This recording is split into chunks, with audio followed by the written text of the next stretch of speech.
My apology to both sides of my dichotomy, from whipping trapezoids through the streets for my isosceles. To cipher within circumference, who wants it, wanna be obsolete. I think I caught her body deep. She pushing P, and I can tell. Wish me well, throw a Susan B in the wishing well for me. Cause her next words was follow me.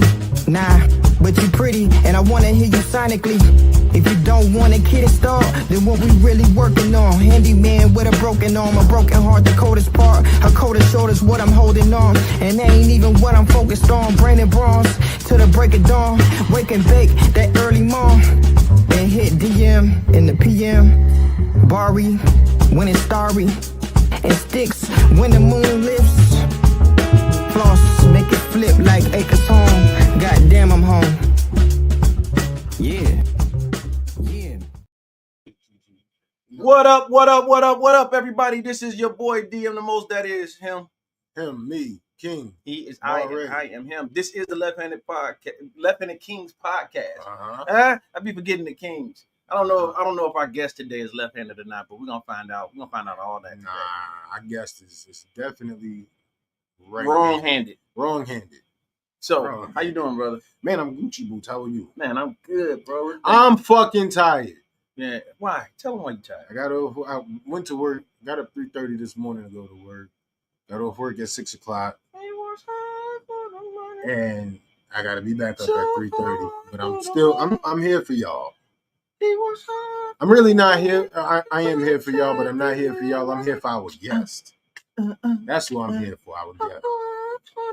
So, what's good with you, though, bro? All right, bro. I was giving you the background. You see how I don't need no goddamn background. What's good with blending that, man. It was good, man. This week been all right, bro. So I will tell you this. We got to talk about it. Let's talk about it. So, Zero and them dropped their album, Floss.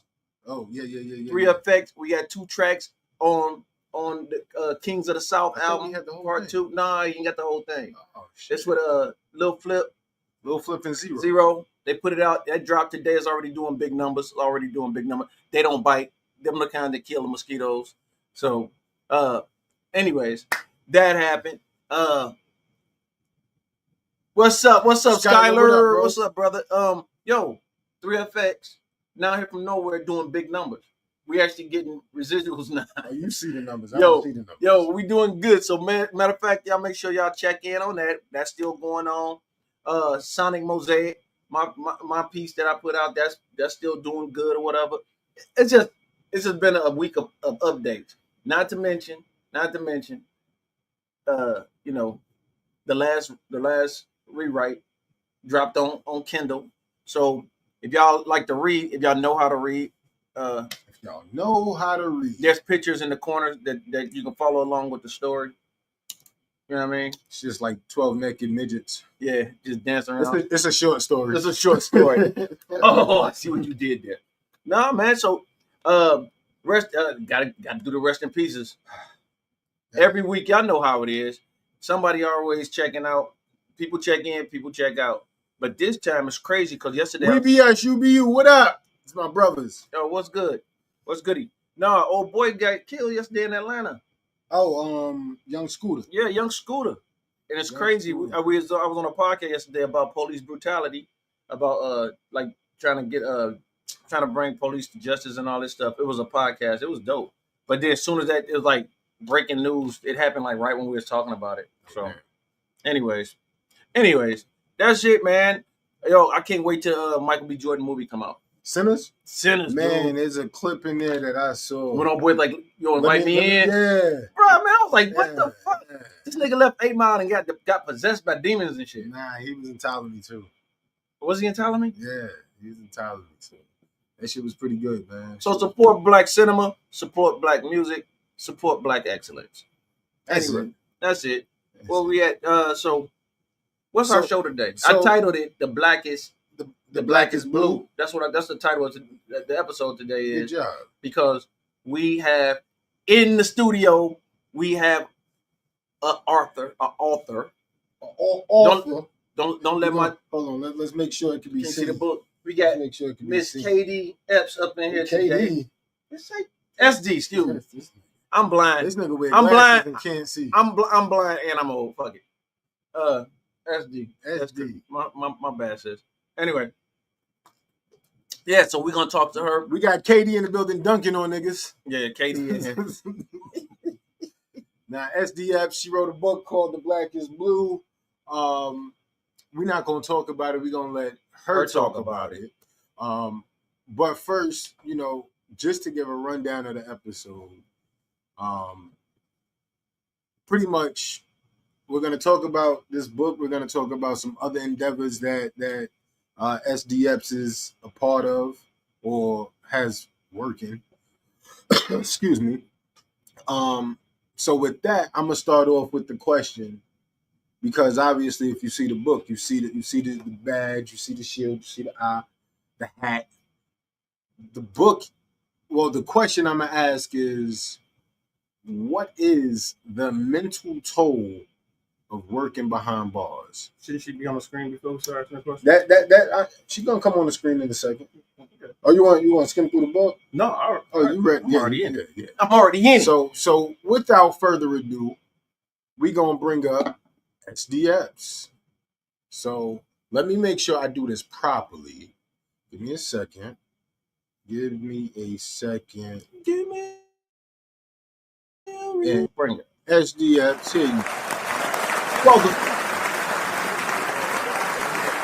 Y'all hear that audience? All right, SDF. So first things first, if y'all don't know, SDFs is a former correction officer turned pimp. No, I'm just joking. It's hard out here for. It's crazy. I was talking to her earlier, and she looked just like my mama.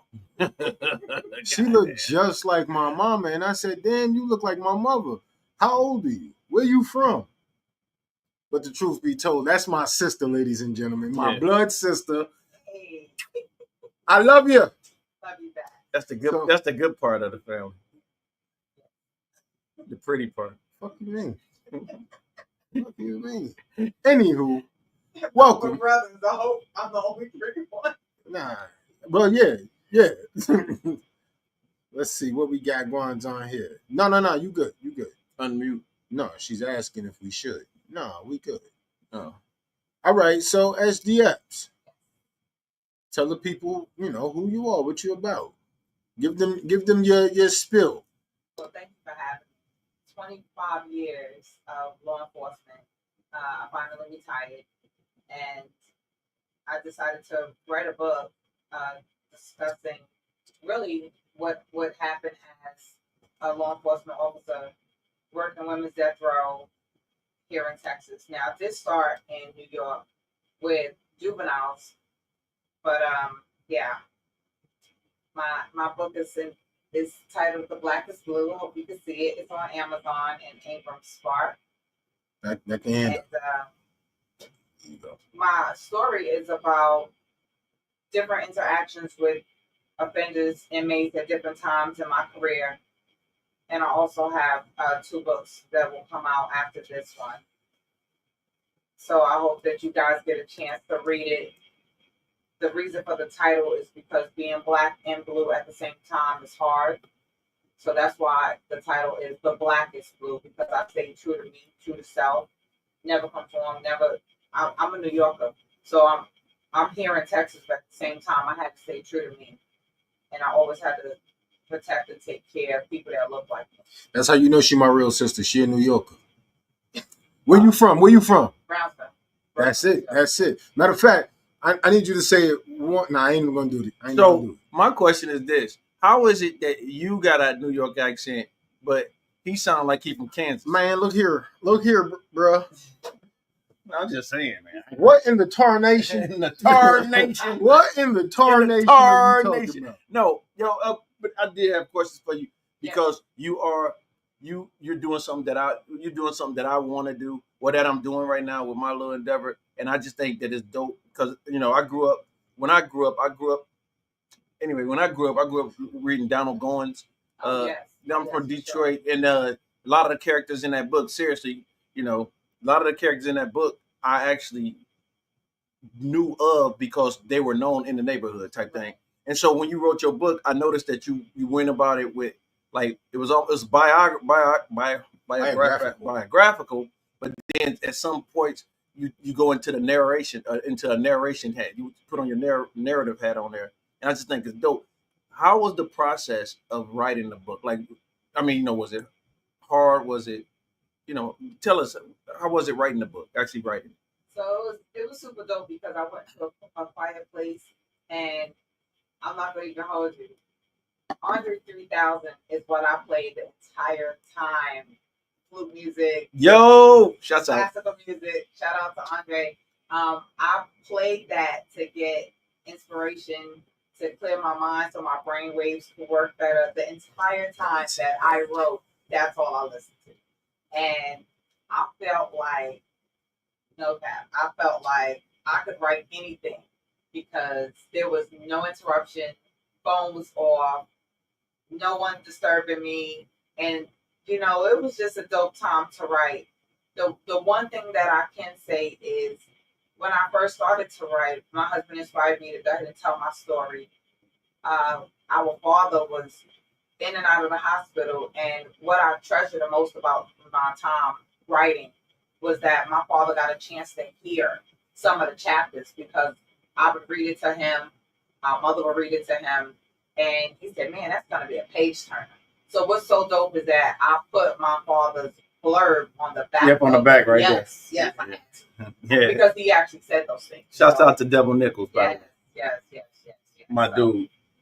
Yeah, that's the meat and potatoes right there for me. Right. Was just making sure that I can, and anyone can write. I inspire other people to write, but going to a fireplace and just put your heart and your mind, put everything you have on paper, let other people read it, let other people listen to it, and then get feedback from them. Constructive criticism is always a plus, but I'm excited. But before I say anything else, I come better and get so. Oh shit! One for you and one for you. Oh, I'm a shit. good guy. What we got? Candy? Oh shit! We'll come get that. We'll come get that. No. Yeah. Give that down there. Put that down there. Put that down in my hand right there. Your name is on the top. Okay. Your name is on the top. Oh shucks. We big time now. We got gifts. We getting swag, boy. Your name is on the top. Make sure it say your name. No, here, this yours. That's yours. It's a pink bag. That's cool. Support breast cancer awareness. Shout out to the breast cancer for real. Let's see what we got here.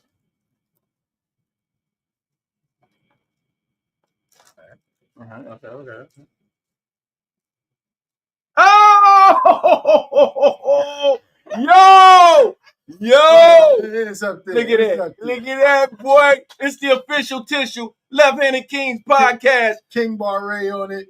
You know what I'm saying? It got the other guy. The ADHD. God damn, you went all in. Yo, you went all in. 3FX. 3FX. Yo. Hip hop. Yo. Left-Handed King. I have no words. And what's on the top? Oh, and we got the crown with the cassette. And we got the music up there. Look at the music. Y'all see the music notes? I don't know. They ain't gonna be able to see it. Y'all gonna be able to see it. You're gonna see it next episode live and direct. Yo, that shit is dope. I'ma hug you. SD, I love you. SD, I love you for this. Oh my god, and there's a hole right there too, Bar. It's a hole inside the box. Yeah, it's the straw. It's got a straw go to it. Okay. So it's like a pee-pee hole. when you drink it's not a water, it's a metal straw too. Yes, of course, with a cleaner. So look, while you're talking to your guests, and I made the cup, so I just want you to know that I do that as well. Yes. So, Damn. Oh shit, it's something else inside. So hold shout out. Hold on. She put Scooby snacks. I ain't get all that. You ain't get a Scooby. Definitely inside. It's a Scooby snack. Oh, it's inside the cup. Yeah, business card. Thank you so much. Wait, I ain't get all that. Yo, that's what I'm talking about. What up, my Terrence? My brother, my Terrence. Shout out to my Terrence. SD, say hello to my Terrence. That's our day one. That's our day one. He's our day one. And my Terrence. And yeah, thank y'all.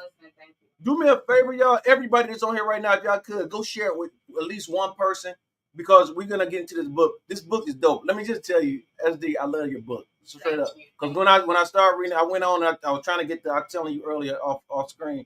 I was trying to get the ebook, so I went on ahead and got the paper. I got the paper book coming. I'm gonna go ahead and keep this book right here and pick up on chapter 4 where I left off, I believe. You ain't gonna keep that book. Whatever. Yo, chapter 4 is KKK or TSA. Yeah, that's where it started with the white lady. With the white lady. Definitely. Yo, I'm telling you, and I asked you a question earlier. Did you ever find out what happened to old girl? I'm not telling the book. I'm not telling the book. We're gonna get into that. We're not even gonna do it. We're not gonna get into it. We're not gonna do it. We're not gonna get into it. Because I had questions for you. Okay, we got questions. So obviously, this book is pretty much about your time as a correction Labor of love, right? Yeah. What made you pursue a career as a correction officer? Oh, that's an awesome question. So, after I got out of the Army for 5 years, I was in active duty. There was a job opening for tough women in New York for juvenile. Look at them, ADHD kicking in. They can't. He stole my water. Ask me a question. That's my water right there. Bro, Yours over there. Go ahead. I love it. Go ahead. I love it. Go ahead. I'm sorry, we stupid. Listen, I'm sorry, this is yours. Y'all good. I love it. I feel at home. Thanks. Y'all gonna put some in those cups. That's what I'm talking about. So look, they still drinking out the water bottles. They can't help themselves. Y'all good. It's a gift. So look, that's my liquor cup. They were looking for tough women and working in juvenile detention for young girls. And so that's how I fell into it, really. Fulfilling a need as soon as I got out of the Army, looking for employment. And I mean, the day I landed from Germany, I had a job interview lined up. That's dope. And I did the interview. I landed at JFK at like, I want to say 9 or 10 in the morning. And my interview was at 2. And the lady asked me, could I work 11 to 7 that same night? So, like, immediately from Germany, I started working. Okay, shit. And did that. Once I relocated to Texas, that changed everything. Mm-hmm. Corrections is real different in Texas compared to New York. You know, in New York, you would never go to work in a uniform. Like, you would wear civilian clothes, work on Rikers, leave in civilian clothes, your car is parked far away, not here. Here, you in and out of your house in a uniform, your neighbors know where you work. It's a totally different atmosphere. But as soon as I applied down here for corrections, because of my history, my background, I was sent to a women's death row unit, and life has never been the same ever since. So you to quote the book, girl, you know where the hell they got you going? Anyway, that's out the book. Crazy. That's out the book. That's Gwen said. Gwen said that? Yeah. So anyway, all right. So my question is, a day in the life behind bars, or behind the walls, or whatever, not behind bars. What's the reality versus what people assume? Like, what's up? You ain't got to go. Like movies would say one thing, but what's the reality? Yeah, what's the reality? Oh, in movies, you'll see the lawyer walk on the yard. You'll see the lawyer walk up to the cell. Never. Okay. A whole lot of times you'll see people getting shamed and stabbed and all of that stuff. I mean, those occurrences are so rare that by the time they make a movie or, do a segment about that, it took like 16 days of filming or a month, to film one scene to make it seem like it's not all of that all of the time. Mm-hmm. So people think it's fighting all of the time, and it's not. They also think that officers get assaulted a lot. They don't. The biggest thing there, you believe it or not, coffee is the money. Yo. Coffee is money. So if you have coffee, you have money. So you can validate I tell people this. My brother works up at where he used to work up in the Supermax in Colorado. You know what I'm talking about? The big Supermax. It's I can't. Trey, if you on here, tell us it's where Supreme is at. Okay. Up there. Anyway. It might be feds. It's federal. It was federal. Okay. Yeah, he was federal. But he said they had a riot, and I'm like, we didn't hear about no riot. He said, you won't. I said, well, it was like, was it a race war? Was it like Crips and Bloods? He's like, no. I said, what was it about? He said, the dude didn't get 3 sugars with his coffee. Right. And they went ham. Right. They blew up because they cut their sugar intake. And so this is one of the things that I had to learn. Years of me being an officer. Mm-hmm. I didn't know any better because you got to remember, I'm coming from New York. My energy is a little bit different. And in New York, it's like you can say whatever you want to say. Here, you have to be a little bit more respectful in the South when you communicate. And I remember, it's in the book. Spoiler alert, sorry. But for the visual, I got to explain this to you. Go ahead. So there was a chick that she tried to harm herself or whatever. I'm brand new. I'm not even 6 months in, but these little scratches look like cat fight. Man, they look like a paper cut on her wrist, and they got the camera going, and they filming everything. Cause this chick done swallowed the razor. Damn. And as soon as they done wrap all of this blood, and they done wrap the bandages, and I'm looking, I see them little things on her wrist, and I'm like, "Oh yeah, just for weed." That part. So now, look, I go, a typical New Yorker. I said, "Y'all trying to kill me? I'm not chick. You're supposed to go this way." Right. Yeah, that's not like as an officer. You don't that's say. Kind of like not something you say. You don't give him the play-by-play. Nah. I'm gonna tell you how to do that shit. That didn't go well. But in all fairness, I love the job, but the job didn't love me back. So there's a lot more that comes with being black and being blue. So let me ask you. This is the black part of the blue. They try to say that us as black people, we take up majority of the prison population. That's right? Not a fact. Well, has there ever been a time where you had to, I want to say, where somebody you knew was locked up, be it friend or family, and how did that affect you? So, real incident. I had a family member get locked up where I worked. Now, let me put this into perspective. There was a time when somebody would come to the jail and, if they didn't like what we were doing or they didn't like the accommodations, I would slip with the mouth and I would say things like, if you don't like it, bond out. But I was new and I didn't know that everybody don't get a bond. Oh. Right? Okay. So you telling somebody to do something that they can't even do. Right. So you really sound like an idiot. But I remember the day that my family member got locked up. And I called every unit, every place that my family member went. And I said, hey, that's my loved one. Please be nice. After the third phone call, I said, why should I have to say that? When this should be the norm. Right, respect. Right, because everyone in here is somebody's loved one. The first day that my loved one got arrested and came into the facility where I worked, that changed how I treated other people.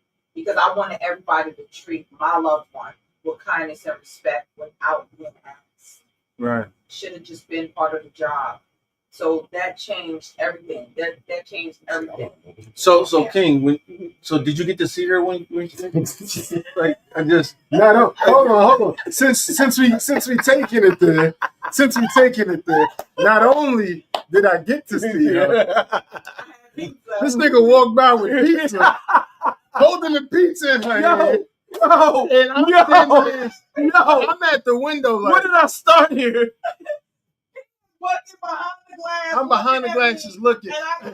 But I'm gonna keep it a bill. Like, I seen her, and the only thing I could say was, I'm sorry. Yep, I read his lips. I'm sorry. And it because melted my heart because I know that would melt my heart. Out of all the places that he could have gone, he would not have wanted to go to a place that would have tarnished her anything reputation. dealing with me. Right. So I know it wasn't deliberate. I was more disappointed that he was locked up. I didn't care where he was locked up. Right. But guess what? They put notes on everything dealing with him. Hey, that's Sarge, brother. Don't hey, that's Sarge. And nobody bothered him. Nobody did anything. Yeah, I even put him in protective custody. Nigga. No, you just wait a minute. You just put him in. No, nigga, I was in fucking solitary. I did. Bro. I did. No, ain't First no good. of all, let me explain. I love you, but I love you back. But understand this. That nigga's about to We're make me both cry. New Yorkers. Right. We look alike. It would have taken the average Joe 1 minute to figure it out. Yeah, and they would have did something in retaliation. That part. Yeah. And because I have to do do my job. If I wrote somebody up last week and he's in a unit with them this week, it's on. he's open. He's fair game. But I ran the pod that I was in, so he said to me. Matter of fact, he called our pops and he said, "Hey, can you ask her to take me out of this situation? Like, I won't have no problems. I just don't like this is too much. I'm in here. Solitary's fucked up, bro. Right. So I said, okay, I'm gonna give it a shot. If I hear anything, it's a wrap. Yeah, he back in there. Yeah, because his protection was more important than him. Than my mental.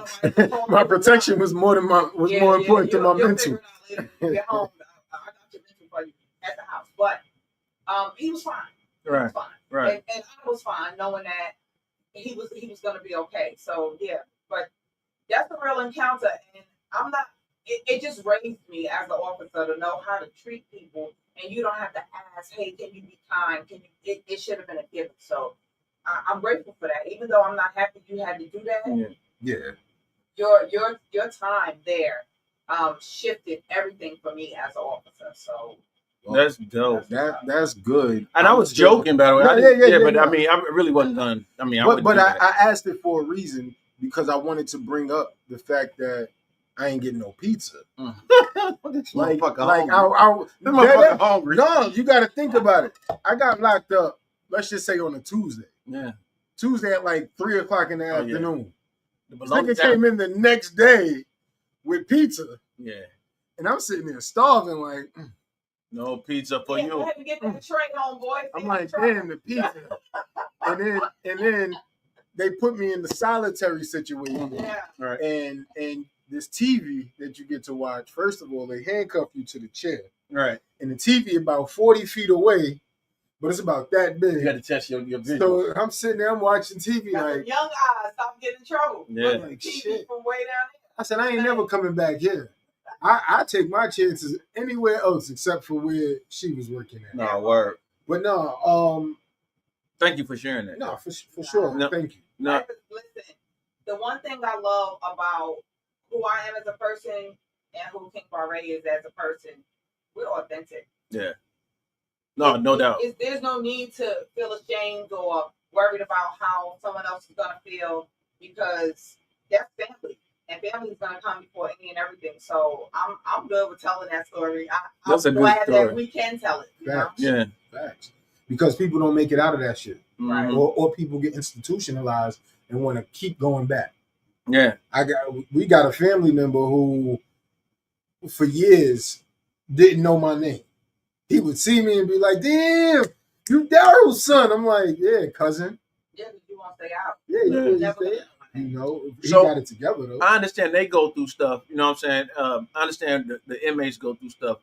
But what was psychologically the toll that it played on you?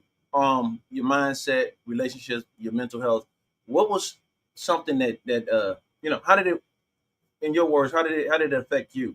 I feel like every officer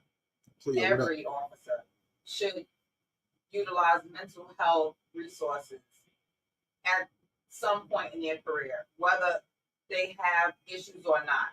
You can't work in that environment and not be affected. There's a lot of things that happen.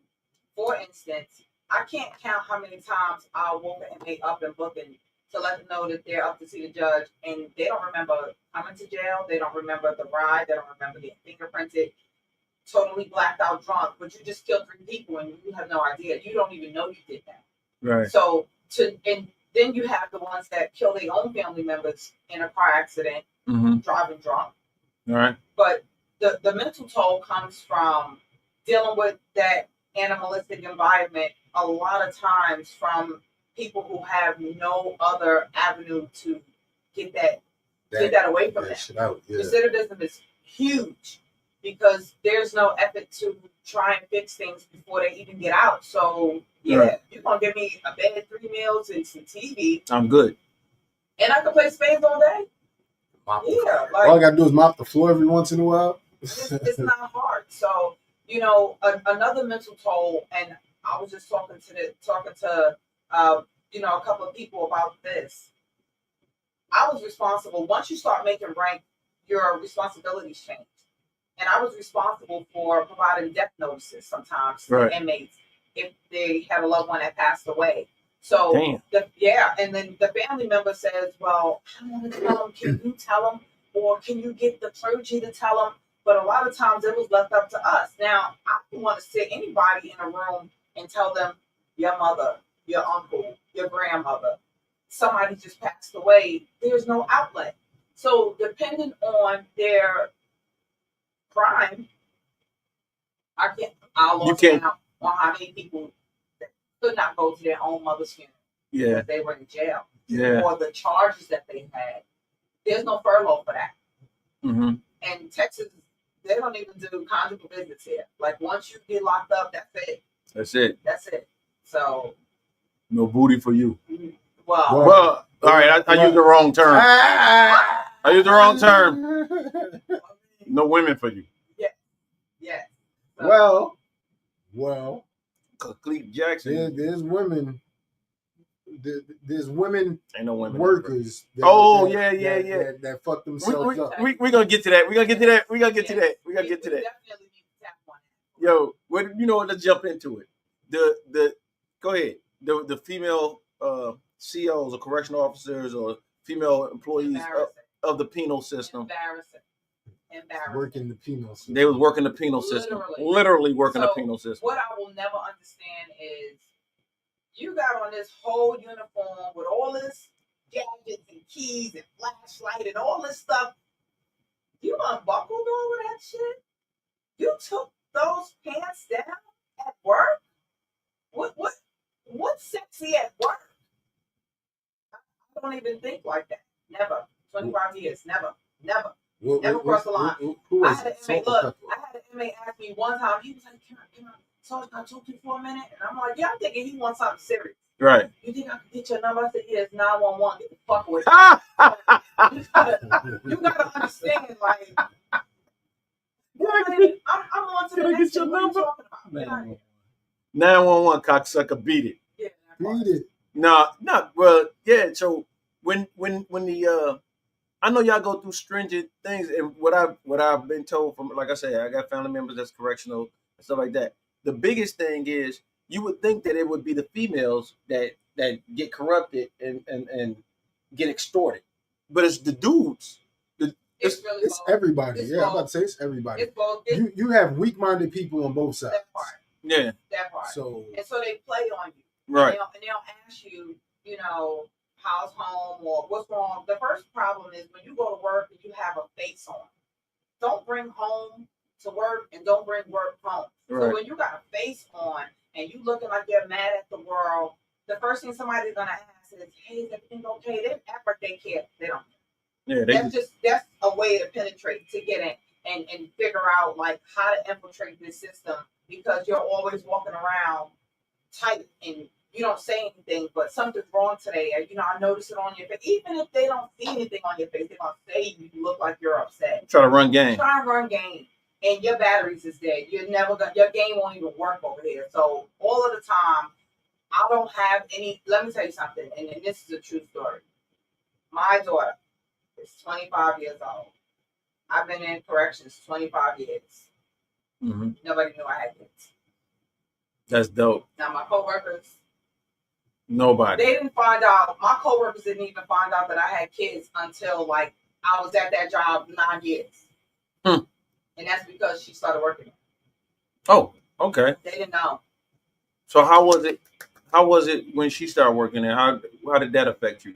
Well, thank God we had different last names. I act like I didn't know. You what? I act like I didn't know her. Oh damn! All right. Real rap. You told her You told her that too. I told her everything. Listen, don't say anything to me. I'm not gonna say anything to you. We're gonna be 2 shifts in the night. And if anybody asks you if we're related, just say no. But that's a harsh. I mean, first of all, any work environment can be harsh, right? Mm-hmm. But that's harsh on top of harsh if you think about it. I want y'all to think about this for a moment as well. She had to live another life. She was her at work, and then she had to step through a door and be her mom, or wife, sister, cousin, niece. Yeah. And none of the two could ever touch at any time, because at any given moment, any little thing that she put out would corrupt her, could possibly snowball and corrupt her situation at work and put you in harm's way. Right. And put your family in harm's way. I was so overprotective of my family. And believe it or not, to this day, I did it tonight. And I retired December 1st, but 25 years. Congratulations. Thank you. Congratulations. If I'm driving down my street or headed towards my street and there's a car behind me, yeah, I'm going to pass my street up. I'm not even making that turn at all. I spend more time looking in my rearview mirror than I do out my windshield because they may go follow you home. They will try and figure out where you live, where you're from. Like it's not a safe environment. And even now, I've already walked away from that lifestyle, but that's still in me to be vigilant.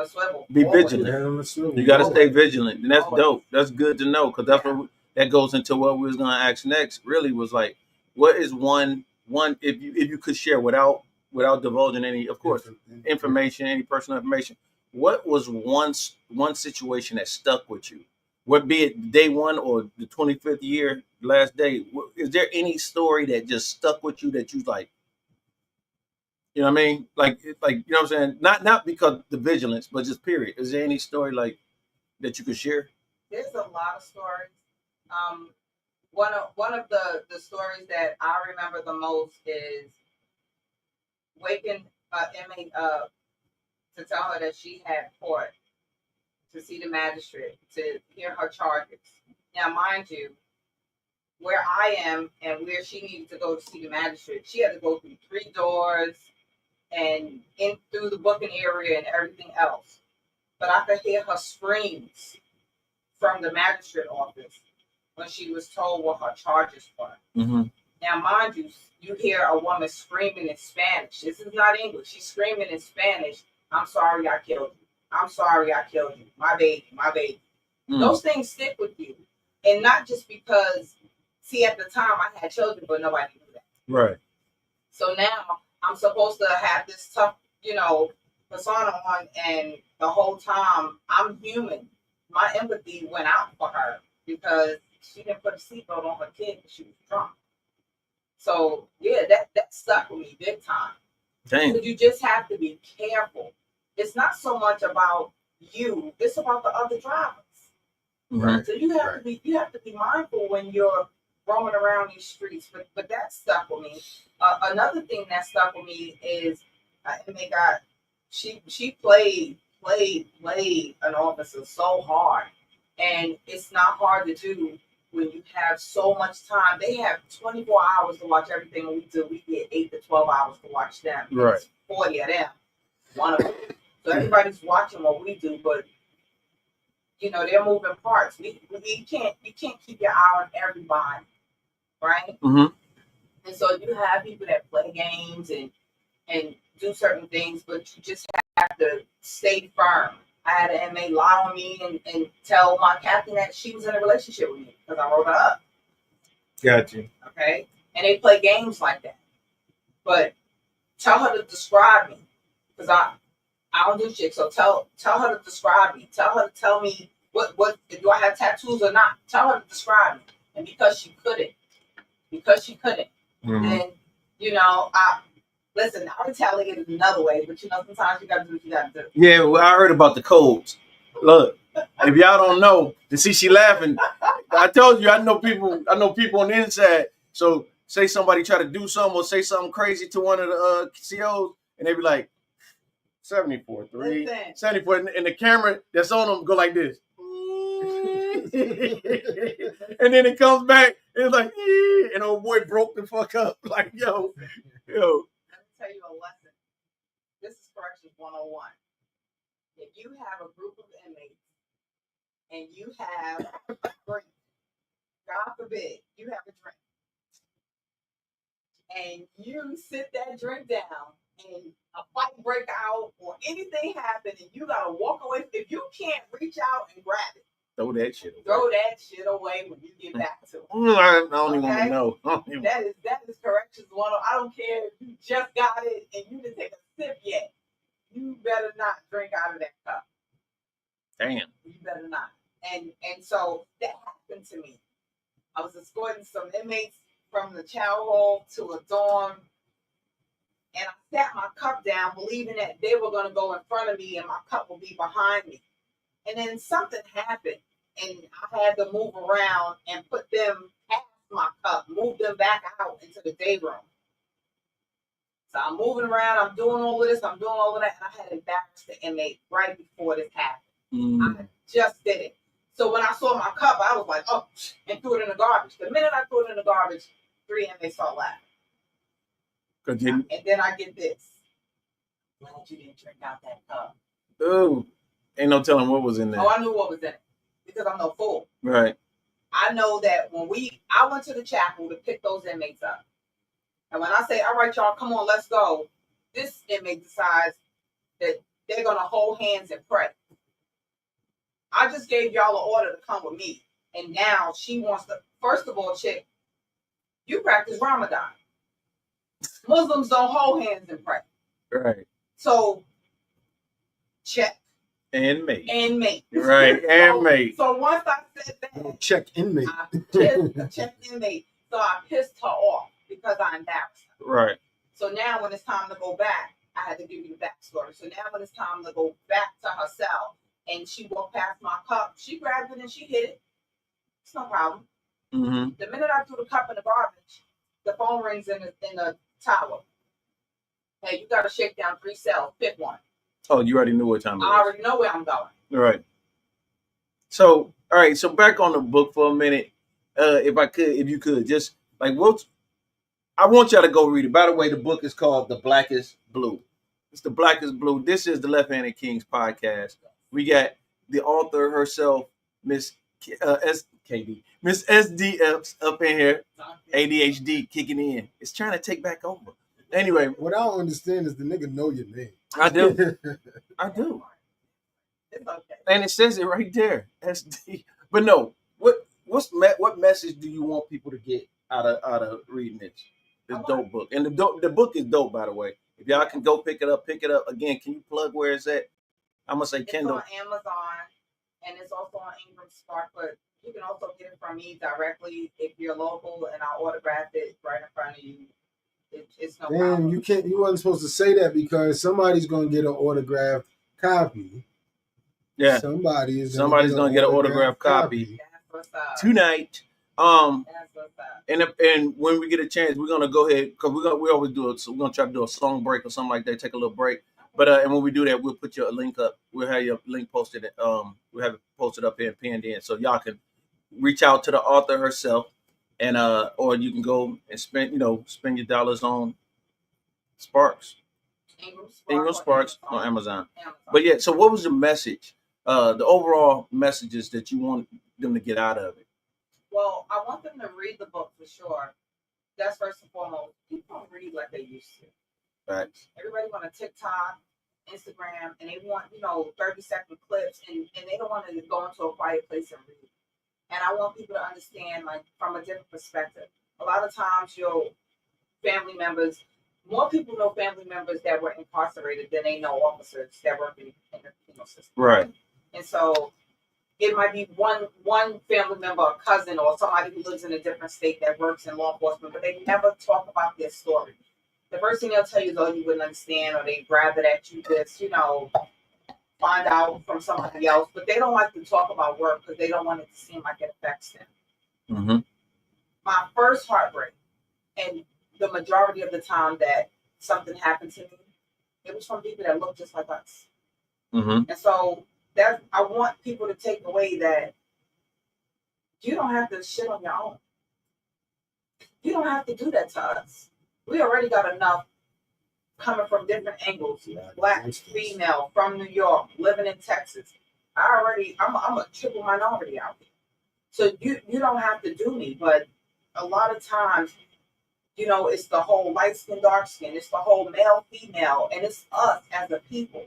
So I want us to look at us and treat us better than, what we've been doing in the past, for real. That's just it. It doesn't matter where you work. You can work in real estate. You can work in corrections. You can work anywhere you want to work. Just don't shit on people that look like you. So let me ask you this. Still about the book, but more so about your time as a correction officer. Was there ever a point in time where you felt like you were locked up? Yes. Going to work? Yes. Yes.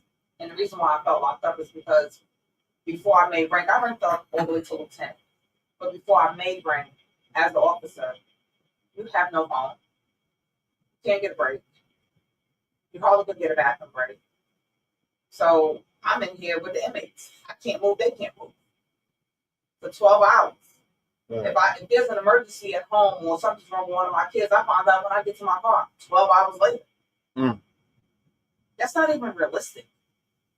But that's what the job requires. They're so short staffed that they can't give you a break. You have to bring your food with you to work and eat lunch at your desk and keep working 12 hours. Like, yeah, you get to use the restroom, but come right back. So yeah, it's not something. It pays the bills. That's why it's called the Blackest. Right on. Being blue pays the bills. Being black is who I am first before I'm anything else. So I have to stay true to me. Bro, that's a bar. That's a bar. It is a bar. That's a bar. That just took me somewhere because we live in America. Yeah. There's been a lot going on with police brutality against black people. So as somebody behind the badge, how does that affect you? Big time. That's the biggest effect.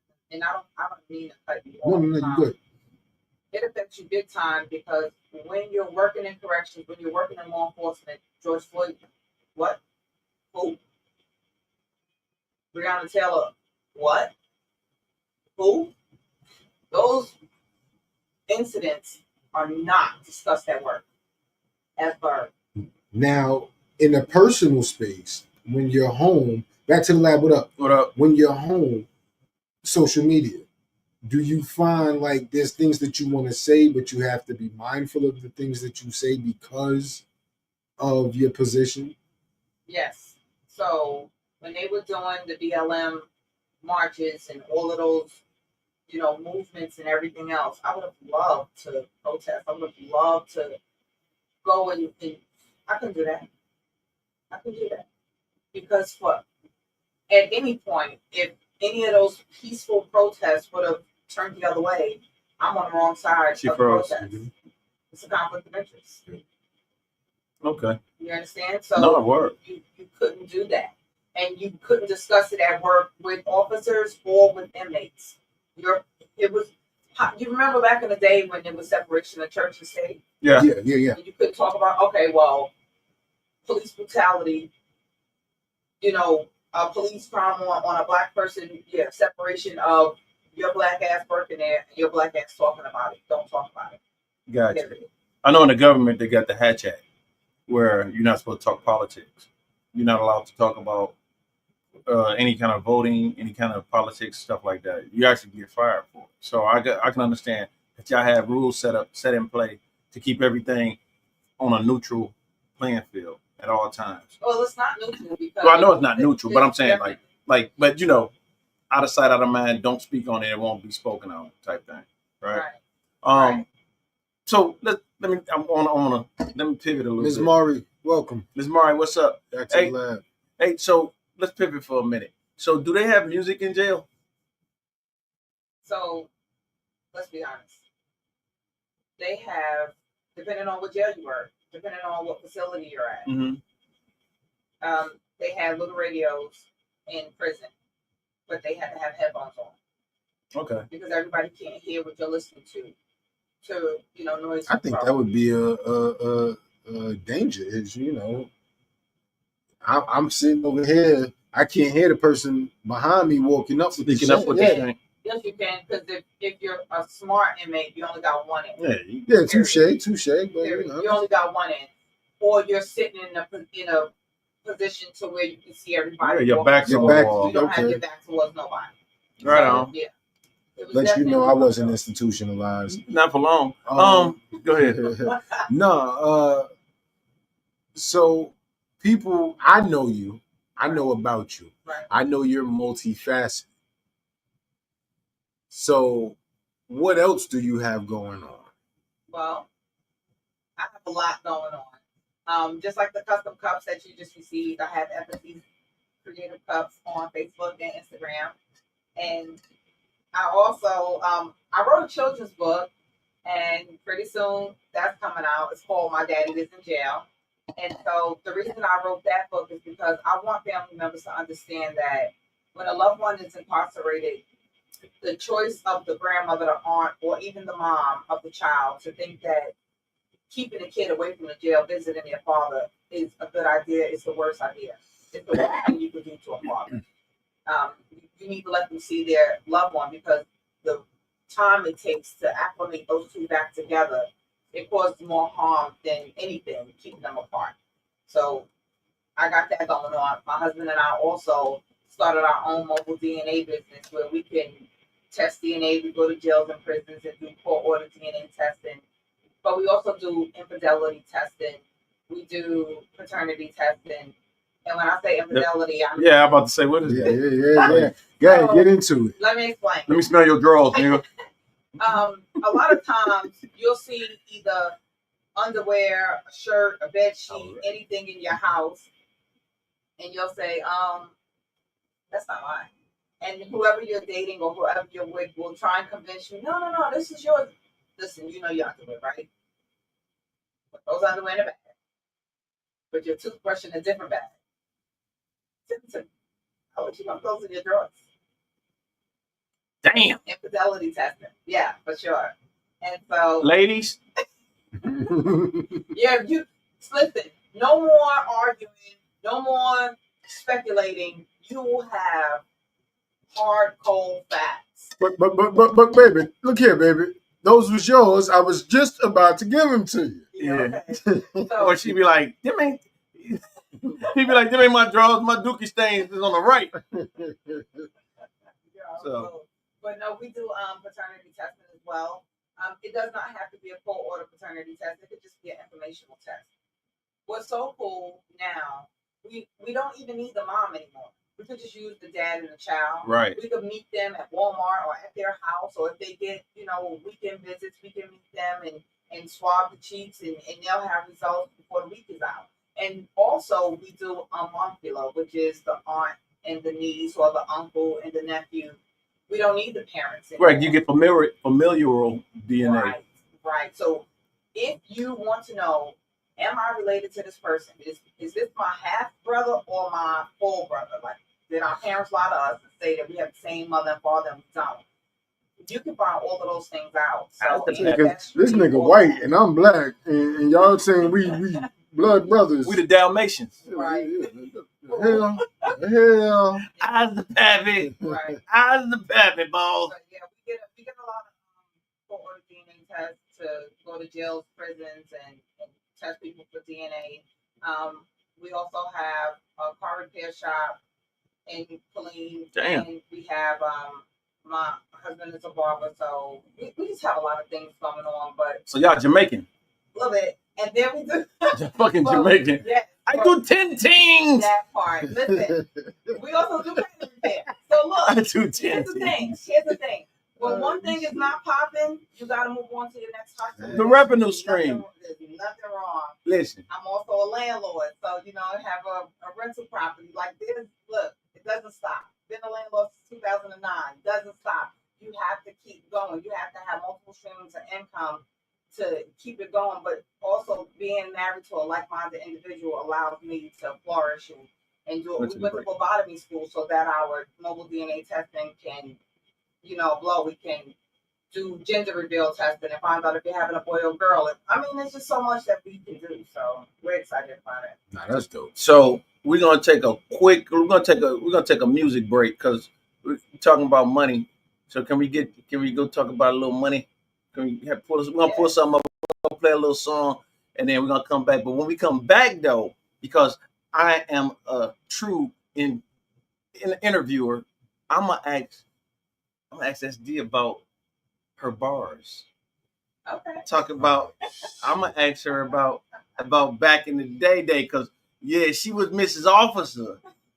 But before that, anyway, I'm gonna hold it. Keep talking. I'm gonna hold on to that because I want to talk to you about it because you were blessed. You blessed me in the first studio the first iteration of the studio. Yeah. And I still got those tracks somewhere. I still got those tracks sitting around. So we're gonna talk about that in a minute. Keep talking. No, don't keep talking. Nigga talk, keep talking. We talking. But real quick though, the hip hop slant of the penal system of prison. Do you see the correlation? Do you see any correlation? I do. See, here's the thing. A lot of times, life imitates art, and art imitates life. You'll see a lot of people trying to live up to that expectation of what a rapper's lifestyle is, and they want it so bad because they see, the jury and the money and the Maybachs and all of that stuff, and they'll find themselves in a bad way trying to be somebody that they're not. Right. A lot of time, and there's so much talent in prison, it's sickening. There's so many people that can draw, that can write, that can sing, that can rap, and unfortunately, they made bad decisions before they got locked up, and it's like, man, I wish you would have been somewhere else showcasing your talent. Yeah. I feel bad because at the end of the day, and I just said, I'm gonna stop saying at the end of the day because the day has to end at some point. Right. But I'm grateful for the opportunity to explain a lot of stuff to you because unless you're inside all of this glorified stuff, I've never watched one episode of Orange is the New Black. Never. I couldn't tell you what the show was about. It just wasn't for me. It's one of them shows, right? It's like people they'd be like, "Oh, you gotta watch this," and then my thing is, when people do that to me, I get turned off on the show. Like I watch it in my own due time.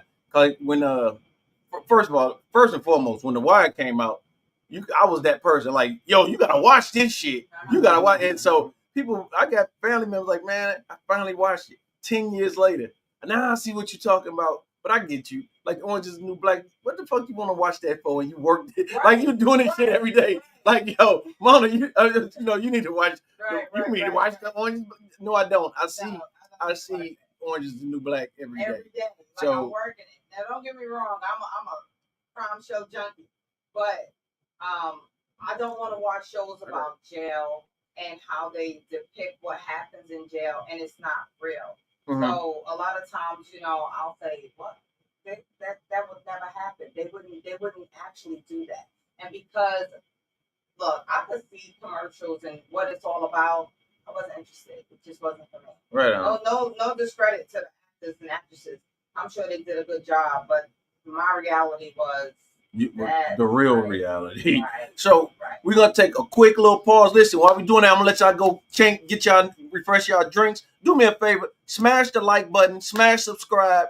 This is the Left Hand Kings podcast. We're talking with the beautiful SD Epps, author of The Blackest Blue. The book is dope. Y'all need to check it out for real. And on that, we're gonna go ahead and take a quick little break, and then we'll be right back with y'all.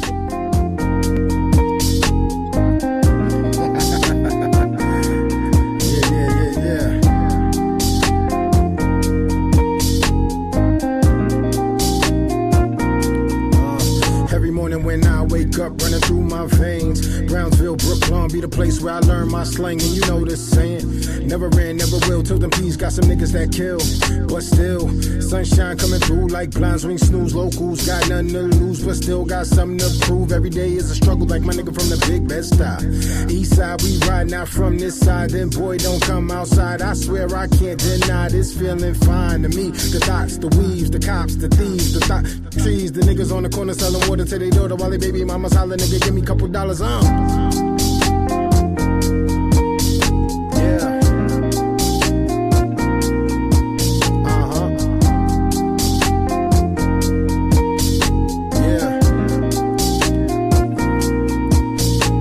Yo, pool's open, we still smoking.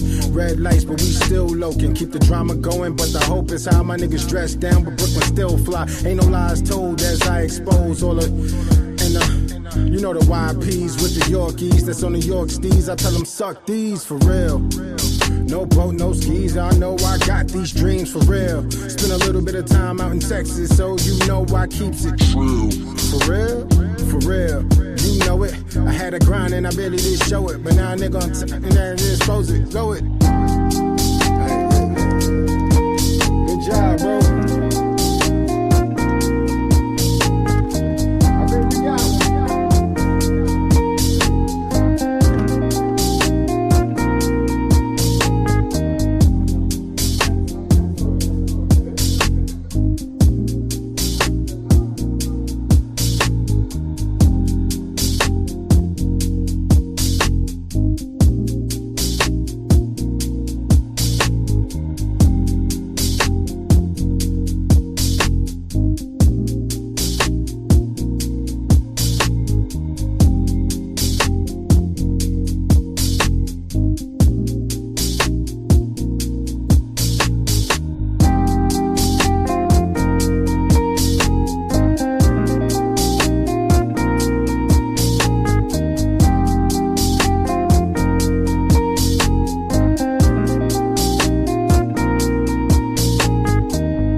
me turn this background off. Hold on. That's cool.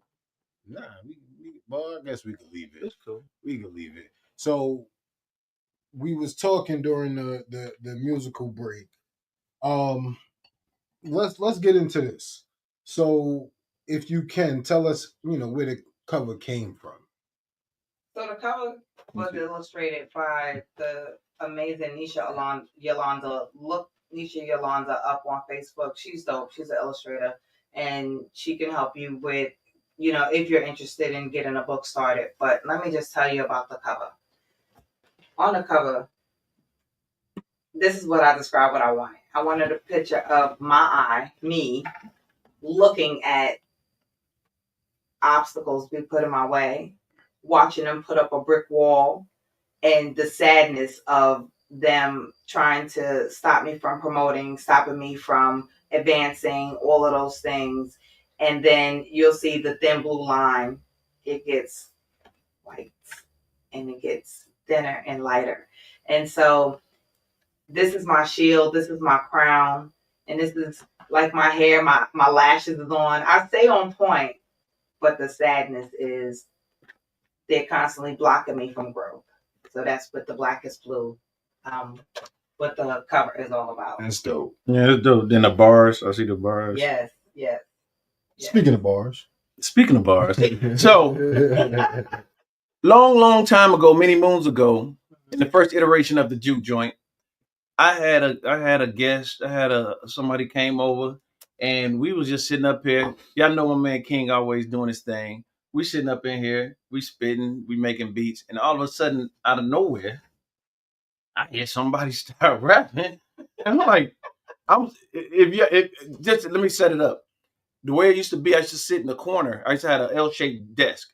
So my back is basically to everybody. And I'm listening, and I turn around. My name is Keisha, and I'm the best Oh, DJ Blight to feel my breast. SD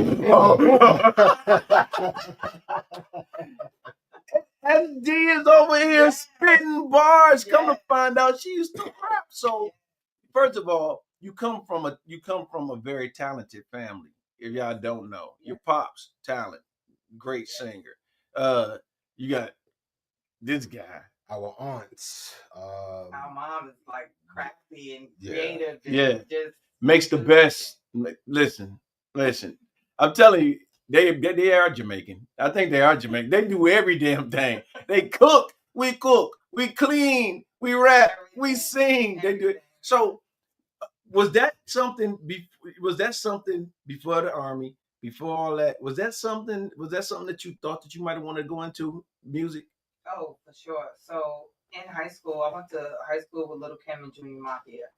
When you were young, being in a cypher was something that you knew that you either was going to do or you was going to support, or you dated somebody who was a rapper. Rapping was like, we thought that was our way to get out of the project. Right. It was either become a rapper or become an athlete. And well, it was easier to rap than it was to become an athlete. So everybody did it, and it was like one of those things where if your friends jump off a bridge, you're gonna do it too. Yeah, well, if the bridge is gonna lead me to, if I'm jumping, it's like Scrooge McDuck. If I'm jumping into a bucket of money, hell yeah. Yo, SD, there's a story I gotta tell you that I did not tell you. Tell me now. So you put me onto a certain artist from where we from. Okay. Well, the Hustler. I just haven't. Was it Back to the Lab? Back to the Lab. Back to the Lab. Back to the Lab. You still in here? No, it might have been Back to the Lab. Was in the studio with them. Really? With Smooth the Hustler and Tricks, or what's the other guy's name? He was in the studio with them, and I'm like, yo, my sister put me on to you. I'm having full conversation with Smooth. He fanboyed out. I was like, son, yo, my sister, yeah, we from Brownsville, It was pretty cool. That wasn't too long ago. That was a few months ago. That's so dope. Yeah. And I remember that we were younger, but I remember like letting you hear that bass, that beat, and his delivery. Was it Back to the Lab? Man, because he's right there. It might have been Back to the Lab. Was it you that was in the studio with Smooth the Hustler? I believe It might have been no. It wasn't Back to the Lab. Actually, it was. But maybe it was. He was in Brooklyn with him.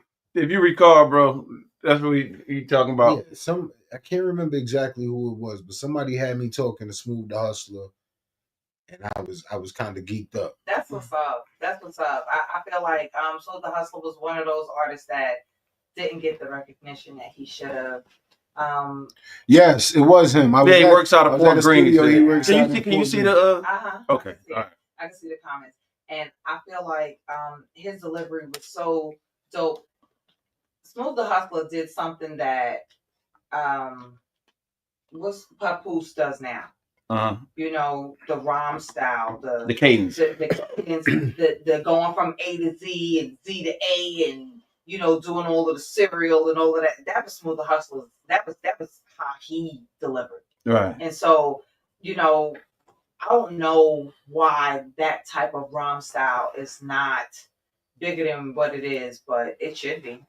It should be, because that's a lost art. Everybody can't do that.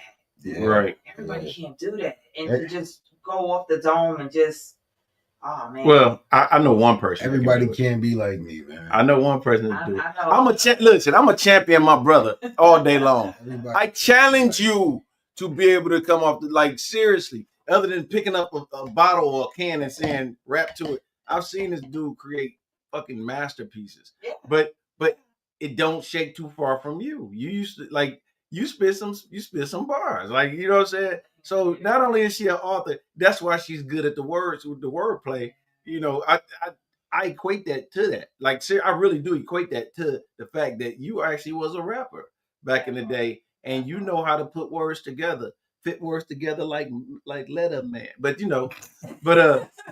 anyways, I digress. But no, I appreciate, and we didn't put the tag up, but if you could, can we get where they can reach you and stuff so we can put it? So I'll type it in. Oh, you got it? Yeah, I'll type, because I didn't see you moving. So I was waiting for you to finish. Yeah, I didn't see him moving. So go ahead. You can find me at the blackestblue.info. Pull up my website. You can order books. Make sure you spell it right. You can talk to the author. .info, right? Yes. INFO. Is that right? Yeah. Can you see it? Let's see. You spelled blue wrong. No, I'm just fucking with you. I'm fucking with you. Blackestblue.info. You can find me on there, but please go to Amazon or come to me, purchase the book. But more importantly than anything, when you finish reading the book, please go on Amazon and do a written review. Yeah, do a review. That's the most important thing. I want to hear how you feel about the book. The book is going to make you laugh. It's going to make you pissed off. It's going to make you feel all kinds of emotions, and I want that. I have a lot of people that read the book in one day. Yeah, that's my mom. My mom's will read that. She read my book in one day. Yeah, you can't put it down. And so I'm super excited about it. I can't wait to write the other two. So after working in Women's Death Row, I went to Williamson County and then finally retired from Travis County. So I have 2 other books that's going to come out after this one. And I can't wait. I'm ripping Band-Aids off. I'm digging up bodies. I'm excavating. I'm doing everything. I'm exhuming. I'm doing everything. I'm not holding nothing back, because at the end of the day,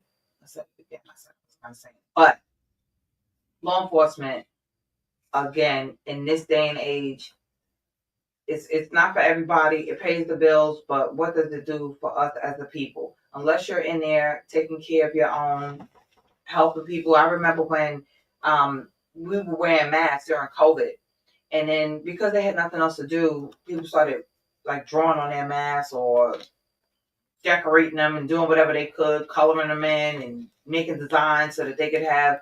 And that was the same blue surgical mask that everybody had on, but they wanted to make theirs pretty. Right. And 2 inmates got brought down to booking because they wrote BLM on their masks. Now, they were told to throw those masks away. And because they wouldn't throw them away, they were brought down to booking to see the supervisor. Because by now, I'm a lieutenant. and they were brought down to see the supervisor, the person under me didn't look like me. Right. So I could see from my office that, they're being asked what's going on. Why did you write that on your mask? And then he's saying, well, she got sunflowers on hers, and this person got hearts on theirs, and this is what I want to write on mine. So, like, what's wrong with that? Well, let me get you another mask. So I step out of my office and I'm like, no. They're gonna keep those masks like everybody else got whatever they wanted on their mask. They're able to have those masks just like that. Y'all can go back to your unit. That's it. So I had to set the tone for people that wanted to just do stuff because they thought that they could. Right. It's like you already trapped my body. Now you're trying to trap my mind. Right. I thought about something for a minute. You've been in several different counties. Yes. Were you in the place where the chick that killed Selena? So let me explain. Yo, Selena! Love Selena. Selena! Yolanda Saldivar. Yes. Yeah. Yes. Let me explain. That's a good question. How do you know? When I love Selena. when I was in the academy, this is in the book. When I was in the academy, we were supposed to do a tour, and the major told us, "Listen, we can go to any unit, but we cannot go to this particular unit because she's there." People from Corpus Christi had started applying in anything numbers, for Salinas. Mm-hmm. in numbers, like to the point where there was already a bounty on her head, right? And they didn't know who wanted to harm. Listen, if you were not already an officer when she committed her crime, you could not go into the protective custody area as an officer because they didn't know who was going to try and fulfill that bounty. She just came up with parole 30 years later, and it was denied. That didn't happen. God, she got denied. Thank God. Yeah, it should have, because she didn't take into account the seriousness of the magnitude. Yeah, man. Like, why did you do that? So yeah, unfortunately, I didn't get a chance to see her, and I'm glad I didn't. I'm not one of those people that are trying to retaliate, but like you just did too much. Damn. Yeah, I had to ask because I know that she was up there, and and she just had a parole, and that was some. So I mean, I'm sure you get to be around some famous or infamous people or whatever. I don't know nothing comes to mind other than the what's her name? Salazar? Yeah, Salazar. Whatever. Fuck her. Look, I mean, like, I got empathy for people that get on lock, but fuck her. But no, thank you for that. But that's wild, man. Yeah. That's wild. So the next two books, have you already started on? Well, no, I outlined them, and I know exactly what I'm going to write. If I wanted to, I could do it now because I have all of the information already. With this first book, everything was in my head. I already knew what I needed to write. But the second and third book, I wrote out the outlines so that I don't confuse them, because they're two different jails. But they're so right behind each other that I didn't want to put the wrong information in the wrong location. Understood. So the outlines are already done for the next two books. One is going to come out in 2026 and then 2027 for the other one. So that's the goal. That's the goal, is to keep my mind sharp, keep writing, do whatever I can to keep my legacy going. There you go. And that's what it's about. That's what it's about, man. The book is called The Blackest Blue. It's available on Amazon. It's on Amazon, but you can right there on the screen. If y'all look right there on the screen, it says theblackestblue.info. You can reach out and actually communicate with the actual author. And she's like she said, if you buy the book, she'll sign it. She'll do autographs on, do her autograph on it, and it's authenticated. And there you go. Matter of fact, what you should do is buy two books, and then one send her to sign, and the other one you go ahead and bend up the pages. No. Let me pause. Okay, go ahead. They don't have to do that. If they order the book from me, I'll ship it to them. So they can order it from me. I'll autograph it and then ship it to them. Damn that! Buy two books. Buy two books. Buy three. I love it. Just go buy two books. Buy three. Gift it to somebody. Back to the last day. Anything for Selena's. I love that. Listen, let me tell y'all something. And I know that you are interviewing me, but now I don't want you to answer this question. But when I'm sitting down with someone that asks me about the book or talks to me about any area in my life, I always turn around and ask them a question. And if it's okay, I would love to just present. It's not necessarily for you to, but it's for your listeners as well, your watchers and everybody else. I always ask people, what's your dash? So what's your dash? DASH. What is your dash? And what have you done with it? So let me explain. Whenever you leave this world, on your headstone, there'll be the date that you was born, the date that you pass away, but in between there's a dash. That's your legacy. That's everything you've done with your life. I love it. From the time you were born. Yes. And so my dash is dashing. I'm writing books, traveling, doing everything I can. I'm an entrepreneur. Like, tell me, what are you doing with your dash? So I'll tell you my dash. It started out smoking weed, high school after high school after No, high school. not that. Oh. Just joking. Whatever your dash is, listen, it's who you are. It's your legacy. It's your legacy. It's not what defines you. It's who you are as a person. Right. And no labels, you know. If that's what your dash is all about, what I don't want is whenever I leave this earth for someone to get up there and say, yeah, man, she, you know, all she did was curse people out. That's not my legacy. That's not my story. Well, yeah. Well, my dash, like I put it different. I like the way you put it. What's your dash? I always say I'm doing it because guess what? They can never take it off my headstone. That's what I always say. Like, what, man? Why you make music? Why did you build a studio? Why not? You know, because I can. I was told that by one of my sisters, one of the possums. I was like, one day I'm gonna be able to, you know, I'm gonna mess with this music, and one day I'll be able to put it out. And you know, and she was like, why not now? Why not now? Do what you do. You got 10,000 hours to perfect your craft. And my thing is, I put a book out. The fella's like, dude, you wrote a book. When'd you write a book? And I'm like, because I don't sleep. And that's what I think we talked about that during the break. It's like, so like, I'm laying in bed. I could be playing video games. I could be looking at memes, or I can just start jotting stuff down. And it started off with an outline. It just started off with an outline. And from there, I'm just like, okay, so I got enough. And how I'm going to structure, what am I going to tell these people? Because I could tell people I had meningitis, I coded, and I had a coma. I came back, I thought I went to purgatory. The end. Or I can twist it, turn it, shape it, bend it. I always was told 1 + 1 is 1 + 1 is 2.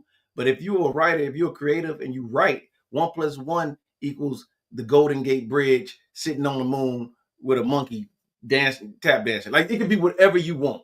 You know what I'm saying? Yeah. PhD kicking in? Yeah, but that's what it is. So you seen it live in person. Yeah. What happened? But that's what it is. My dad says I'm a producer. My dad says I'm a record. We own a record company. You know, we own businesses. I'm an author. Barry's a videographer. You know what I'm saying? He's a filmmaker. No, this is your dash. Okay. Don't worry about me. I got my dash. I like that. I like to include you into, but sometimes I'll be just like, you know, all right. So bro, dash, that's what my dash is. You know what I'm saying? I'm a poet. You know what I mean? But listen, ask that to your guest. And it doesn't have to be in that word, but you know, when you ask questions, what are you doing with your legacy? Who are you as a person? Right. What have you done? Because a lot of times people don't realize, like if you had to write down every accomplishment, and I always say accomplishments over compliments. I don't need those compliments. I want to accomplish stuff. Word. I'm always ready to do the next thing. And it doesn't matter. A lot of, you'll hear people say, damn, what are you going to do next? I get one life. I got 2 arms, 2 eyes, 2 ears. I'm doing everything I can do. I'm going to do everything I need to do before I leave this world. Because I rest when I die. I'll rest when I die. Yeah, like, keep it, keep it pushing. You know what I'm saying? That's dope. I like that. And we might incorporate that. What's that? I hear y'all, but you talking about rest when you die. I got to be working like a few hours. All right. So rest. But no, I'm not even gonna say what my dash is. What my want for life is for people to speak my name after I'm gone. Right. Because I feel like when after you leave, once they stop saying your name, that's when you really die. Yeah. So I don't want to I don't want to leave here and just be done. I want people to remember me, and it doesn't matter what they say about me. Just keep mentioning my name. Right. That's your legacy, and continue to build on it, and continue to leave your mark everywhere. You know, you have wonderful things going on, and you want to make sure that you plant those seeds everywhere you go, and so that somebody can say, "Oh, I know a guy who does that," and then they start saying your name. I know somebody who can do this and who have that and all of those things. So yeah. That's dope. What's your dash? That will be incorporated when we start doing interviews back. And you spearheaded our start back into doing interviews, because when the ADHD podcast was going, we had to tell people no, like a lot of times. You know what I mean? We had so many people that was coming in, like they was just like, "Hey man, I got a guy. Can you interview him? What do he do? No. He paint houses. Yeah, no, we ain't gonna do that. Like we ain't gonna do that. But no, listen. Let me tell you something. No, we're not gonna do it. I get it. Somebody will do it. I get it. So everybody got a story to tell, right? And you never know what you'll hear from somebody. It doesn't always have to be the president. It could be the janitor. You never know what you're gonna hear. I'd rather hear the janitor. I feel you. You never know what you're gonna hear, but sometimes with some of them people, we know what we're gonna hear. I get you. Yeah, we Like, yeah. I get it. Like nah, dog. I get it. I get it. Yeah, son, I was on the block. You know, I was hustling. I used to sell dope off the trees. Yeah. Boop, boop, boop, boop. Like, Boop, boop, boop. All right. That was crazy. So let me tell you one of my most profound moments working in law enforcement. At my desk, and I had an inmate come to me, tell me that he wanted to tell me a story. So, you're trying to do two things at once. You at your computer, and then you're trying to give him your undivided.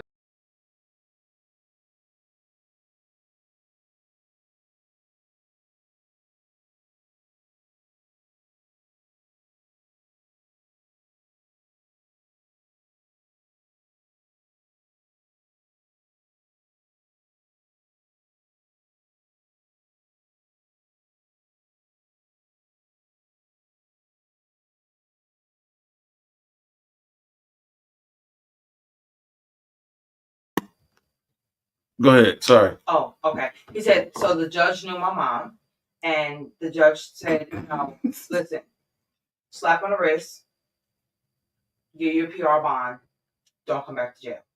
Said, okay. Not even 6 months later, he was back in jail. See the same judge, and he's like, okay, I didn't think I was going to see you again. And he said, there goes his back. Oh, she, Skylar? No, he. Okay, yeah. Sorry. So, hi, Skylar. Sorry about that. So, the judge says, okay, I told you I didn't want to see you again. So now you're not going to get a PR bond. $2,500 is what you got to pay to bond out. Family pays the bond. 2 months later, he's back in jail. Same judge, small town, same judge. And the judge says, okay, I'm going to put you in a treatment facility because that's what you need. You need to go to drug rehab. Went to the drug rehab, got out, back on drugs, gets locked up again.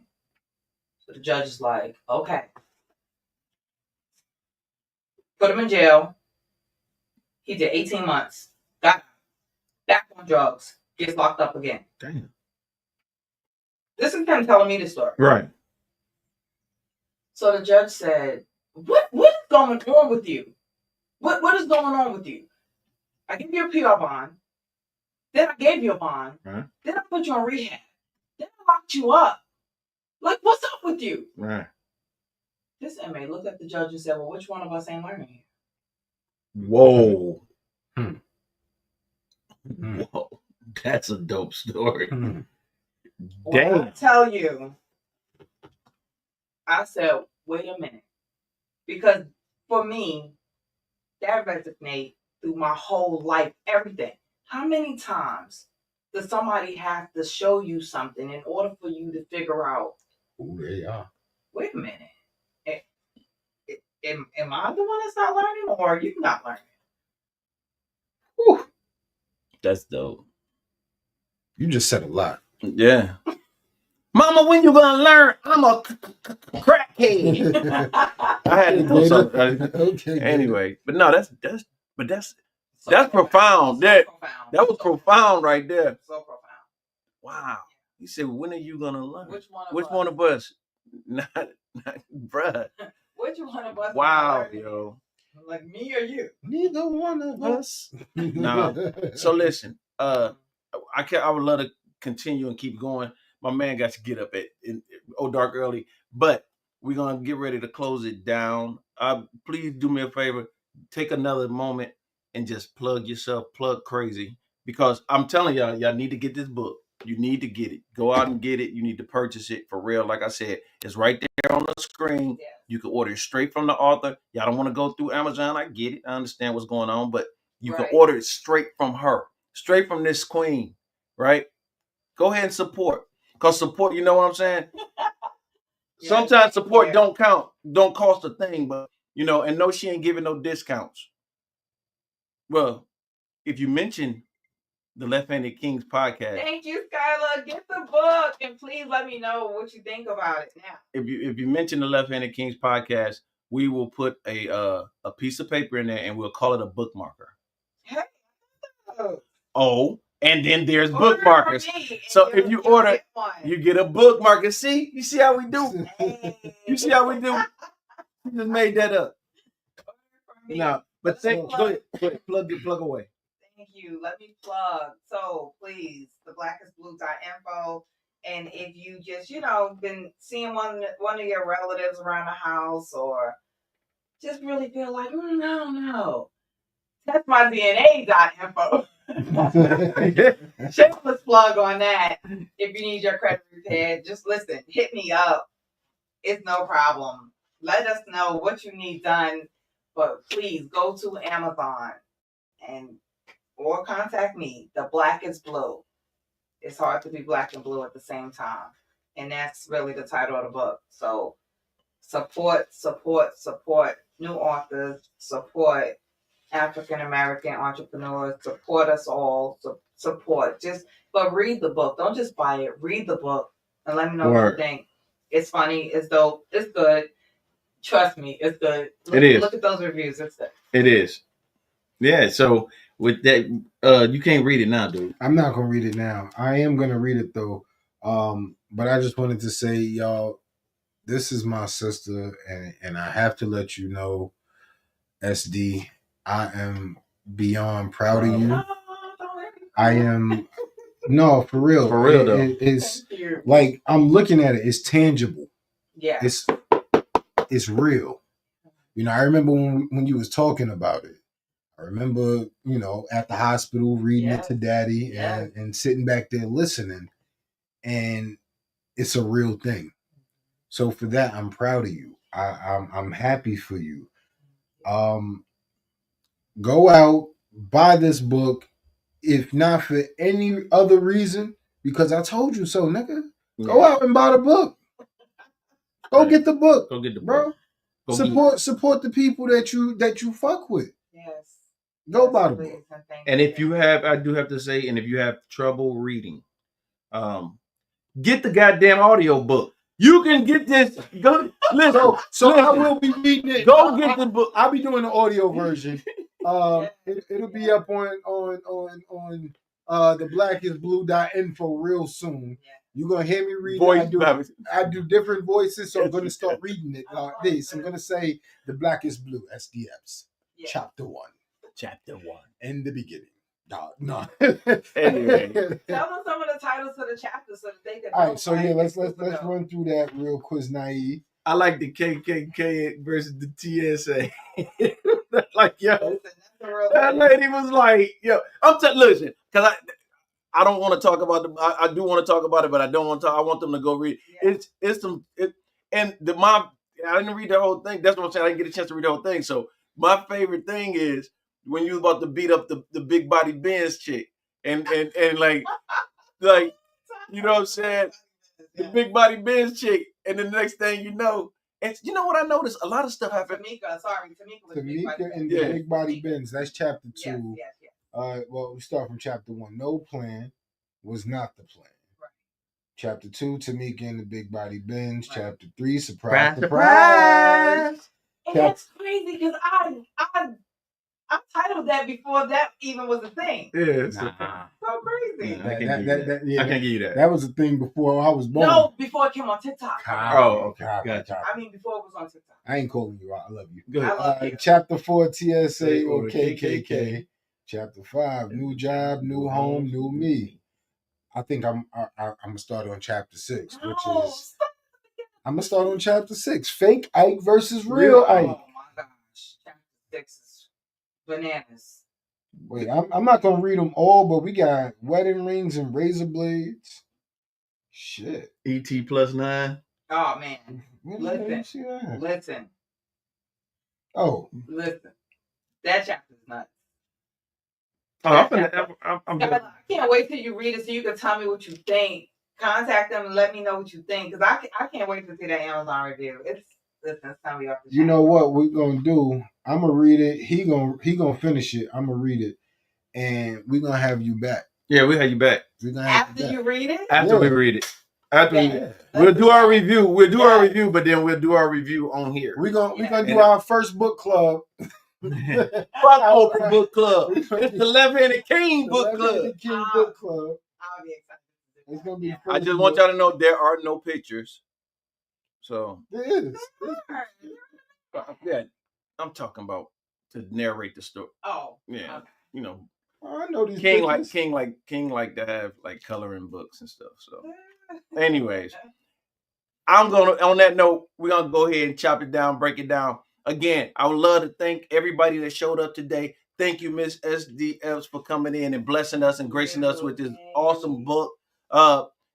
Again, we'll be back next week. And sorry for the fluctuation, but you know, life be life, and sometimes. And we had a little technical difficulties earlier, but I appreciate y'all came through. Y'all showed love as usual. We'd like to thank everybody that's showing up.